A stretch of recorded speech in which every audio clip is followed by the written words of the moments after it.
So what we have here is, this is our smallest iron, the Blueprint. This is kind of right in the middle, like a player's distance iron, the i500. This is our game improvement iron, the G700. You can really see like the big difference in blade length. We did this really interesting study on looking at how blade length affects a player's ability to control face angle and path, right? Because from a flat out engineering point of view, we can pack so much more forgiveness into this iron than we can into this. So under what circumstances can this ever be a better consistent iron than this one? And what we're seeing is that with the smaller kind of heel toe length of the iron, good players are able to get a little more consistent face and path. Even though on an off-center hit, you still get a bigger drop off in performance on this iron than you do on this iron. You more than make up for it, at least for a lot of players, if they don't really spray the ball around the face. But everyone has kind of a tendency to miss face and path sometimes. So for certain categories of player, they'll actually be more consistent with this iron than they would with either of these two, which was kind of an interesting test result. From a flat out length standpoint, the bigger one is going to be better for someone whose miss is more of a around the face miss.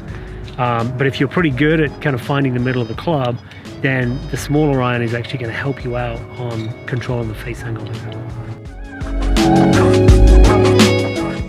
I think there's a few different kind of ways we've looked. One is the idea of kind of an aim small, miss small.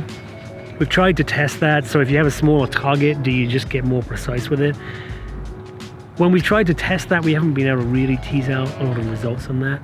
The other one is just the mechanical piece of, you have this moment of inertia, basically how much resistance to twisting is there around the shaft axis. So when you're trying to close the face, you're applying a torque in that direction. The weight being kind of out, off the shaft is basically going to give you some resistance.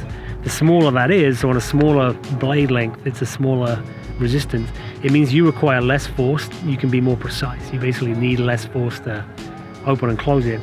On a bigger iron, as you get down the bottom of the swing, it's kind of, describe it as it's doing the work for you. Once you get it going, it just kind of closes itself.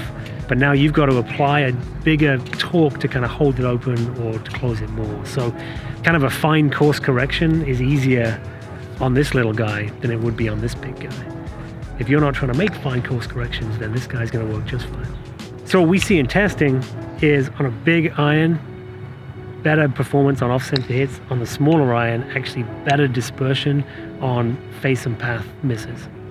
This smaller iron is going to work better for a better golfer, higher swing speed player.